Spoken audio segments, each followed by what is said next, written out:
इथं काय असतं? इथं लागलेत ना लग्न? लागलेत. ऐका, लग्नाच्या मंडपामध्ये पत्नी पतीचं नाव घेते की नाही? ते पतीचं नाव घ्यायला एकच क्षण लागतो, एकच.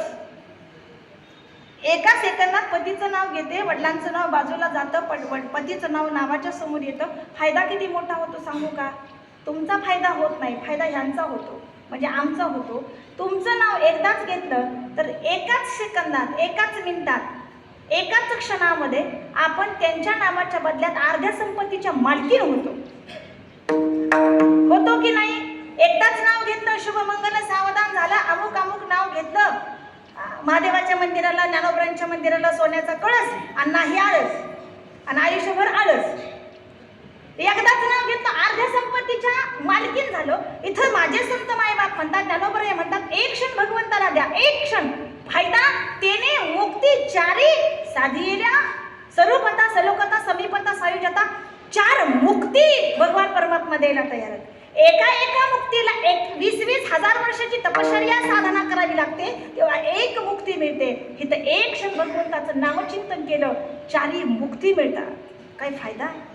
तरी लोक म्हणतात आम्हाला भगवंताचं भजन करायला वेळ नाही, आणि आम्ही विठ्ठल विठ्ठल म्हटलं बोट माझं फुटलं. तर आवडीनं जर भगवंतात आवडच नाही तर सवड कशी होईल? आवडीने भावे हरिनाम घेसी. तुम्ही नामाचं चिंतन करा.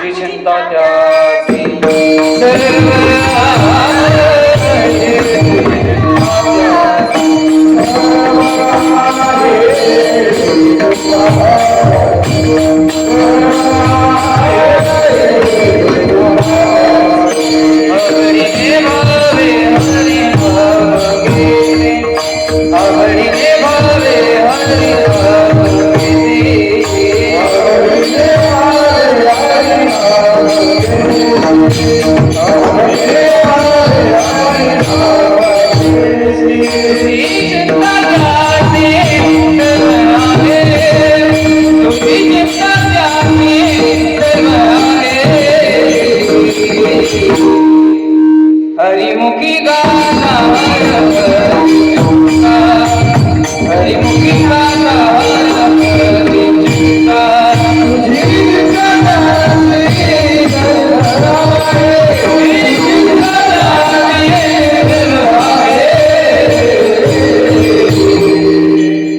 मुखी गाता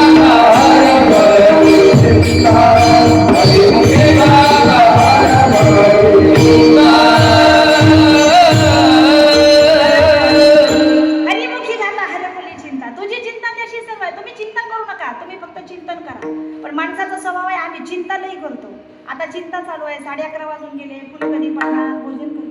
चिंताच आहे ना? चिंताच आहे ना?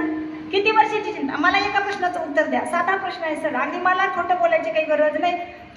मी तुमची कन्या आहे की नाही? मला सांगा, कितव्या पिढीला पुरेल एवढी संपत्ती जमा करून ठेवली? कितव्या पिढीला पुरेल एवढी संपत्ती जमा केली? इथं आहे ह्या जन्मातच ओरडतंय, पप्पानं काय केलं नाही. पुढच्या पिढीला किती साठवणार? चिंता आहे, चिंता ग्रासून टाकते. शब्दात किती फरक आहे? चिंता आणि चिता. चिता मेला जाते आणि चिंता जिवंतपणी जाळते. सुभाषितकार म्हणतात माणसाचा स्वभाव कसा आहे? अर्थातुरा नाम पिता न बंधू, कामातुरा नाम वयम न लज्जा, शुद्धातुरा नाम न बलम न तेजा, चिंतातुरा नाम न सुखम न निद्रा. ज्याच्याकडे जास्त संपत्ती आहे ना त्याला झोपच लागत नाही. गोळ्या खाऊन सुद्धा 3-3 पात्याकडे पंख्याच्या बघत बसतो, पण झोप येत. पण एकच झोप सुखाची अशी असावी, दिवसभर कष्ट करावं, संध्याकाळी घरी यावे, अर्धी भाकर पोटात टाकावी आणि जिथं बसलंय तिथंच पडावं आणि पडल्या पडल्या ओहरावं, त्याला म्हणायचं सुखी.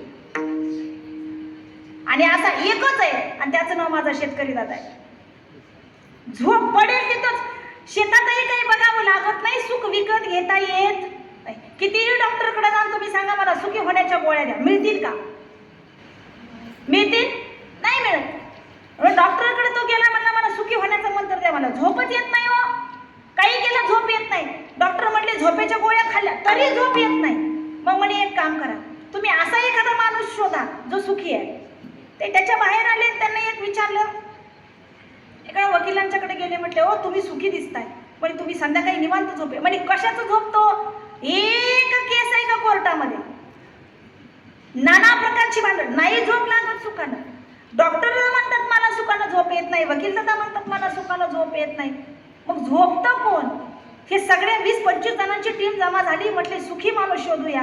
रस्त्याला जाताना दिसलाय एक शेतकरी आपल्या शेतात पाणी देत होता, फाटलेलं बनेल अंगावर होतं आणि फाटलेल्या त्या बनेलांना अंगावरच्या त्या शेताला पाणी देता देता त्या शेतात पाणी देताना या 25 जणांनी त्याच्याकडे पाहिलं, त्याला भूक लागली होती, मोठ्याचं पाणी घेतलं, तोंडावर शिंपडलं आणि तोंडावर शिंपडलं, टॉवेलला फाटक्यात तोंड पुसलं, बायकोनं दिलेली भाकरीची शिदोरी सोडली, विठ्ठल विठ्ठल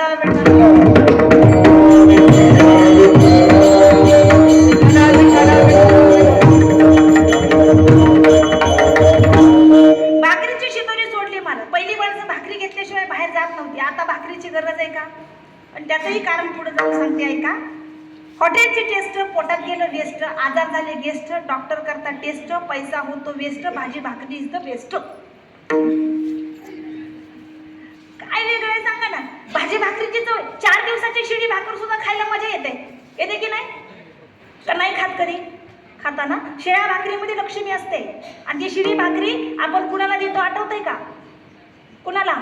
वाडग सुया घे, पणी घे, पोत घे. ती दारात आली की आपण म्हणतो, ती पण मागताना हुशार मागते. ती काय म्हणते, माई शिळी भाकर तुकडा असला तर दे. ती ताजं मागत नाही, ती कसं मागते? शिळ्या मागते. आणि देणारे बी हुशार, देतात कसलं?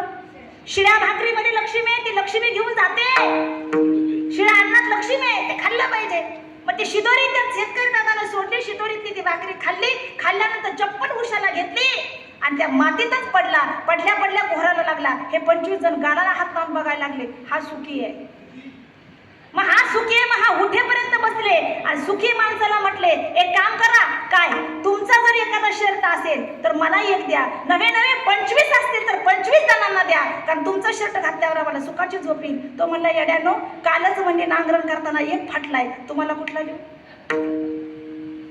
सुख विकत घेता येत नाही, ते अंतःकरणात आहे, ते शोधावं लागतं. तुझं आहे रे तुझं पाशी, परी तू जागा चुकलाशी.